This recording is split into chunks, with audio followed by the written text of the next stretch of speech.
Well, hello, it's your old buddy Santa Chris coming to you from the North Pole. Actually, I'm not at the North Pole. I'm at a place undisclosed. It's very quiet where I am. No elves working. Mrs. Claus is taking a nap. So it's a perfect chance for me to make a little video. I was thinking, some people might be thinking, why Santa Claus? Why at age 60 does a man decide that he's going to become Santa Claus? So I thought I would put together a little video to explain, share my heart a little bit, give you a window into my mental world. Over the last couple of weeks, I've had a few times where I had a rush of adrenaline because the thing that I had envisioned and committed to was now happening. And I want you to think about that. When is the last time you had that rush of adrenaline? Wow, I'm really doing this. It happened when I bleached my beard and my hair. It was like, wow, this is a real commitment. And then going out into my life with people who had not seen me that way, that was there. And then my first Christmas in July event, when I was hiding and ready to make my entrance, my heart was thumping. Oh, I love that. I love that.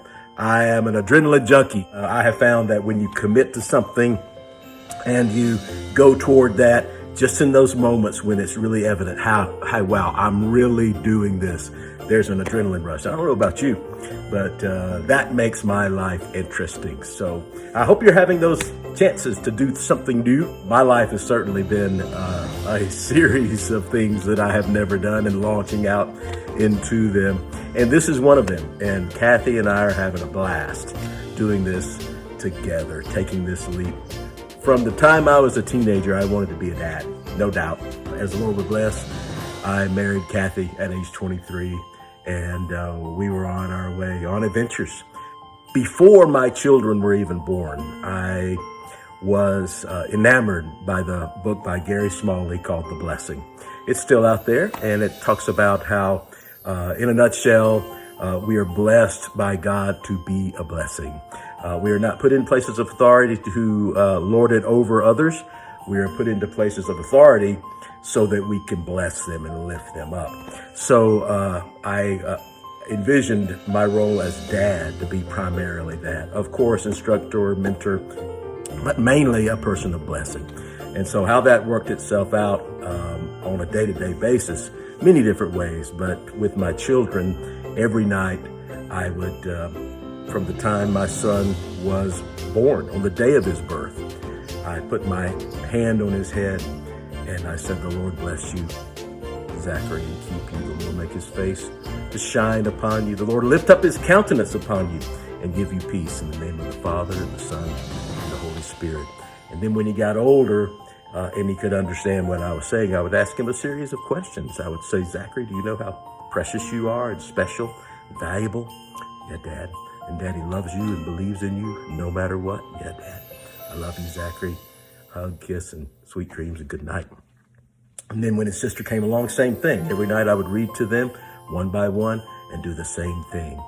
I believed that I was given the role as dad to speak a blessing into their hearts. And I did that every day. Even when I was out of town, I would leave a cassette tape with the blessing.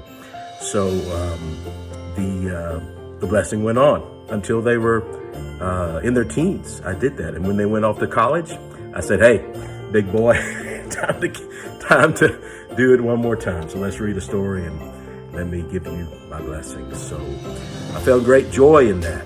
I began to transition to another way to do that. And I was blessed to write a story for my daughter's second grade class. And I read it to them. The main character's name was Uncle Stinky. And the teacher said, "You need to send that into a publisher." I had drawn some pictures and such. So I did. And as the Lord would have it, as fate would have it, as my destiny would have it, that little story became a 3-book series, chapter books. It led me to be able to visit schools all across the country. And old Uncle Stinky, the protagonist, was a stinky guy, but he had a heart of gold. So he would encourage. He was an encourager, and so when I would get in front of those kids in those assemblies, I visited schools in 39 different states 1,500 different schools, thousands of assemblies. And every one, I worked with the administration of that school in every assembly to give me the name of a young person who could really use some encouragement right at that moment. I didn't need to know the details. I just needed to know that they needed to hear something good. And just as I believe that fathers and mothers are blessed with an intrinsic authority to speak words into the hearts of their kids and grandkids and so forth, I believe that when I came to these schools, these kids were under the impression that I was somebody because the schools had done the work to say, an author is coming, an illustrator is coming. And so even though I know I'm not anything, the kids thought that I was somebody with some kind of authority. So I would work with them to get the name of a kid, and then I'd start drawing Uncle Stinky and talking about his characteristics and how he's such an encourager and how one of his favorite things to say is, "You are awesome." Then I would make believe that Uncle Stinky called me on the phone and would say, "Hey, there's one kid in that crowd. They're all awesome, but there's one kid who could use, who I want you to make sure that they know how awesome they are." And I would act like I'm listening to the phone. And then I would say, "Is there a kid here by the name of..." And then I would call the name out of the blue. The name that was given to me by the administration. And I would look around because I didn't know which one it was. And then finally a kid would sheepishly raise their hand. "Is that you? You're the one I've heard about. Come on up here." And then I would put their name in the cartoon that I had drawn. And it now said, "You are awesome." And then put their name in it. And I could just watch them as it would wash over them as I would get down on one knee and say, "Uncle Stinky wants me to make sure that you know how awesome you are. You promise me you'll remember that? Every time you look at this picture, you'll remember that?" Yeah. And in that moment, I had the same experience of that blessing flowing from me to another person, that blessing. Nothing better than that. And so as I began to get older and began to sense that my school assembly days were coming to a close, I transitioned to the adult world and did my best to be a person of blessing there, but still not the same. And I felt like, okay, I'll find a way.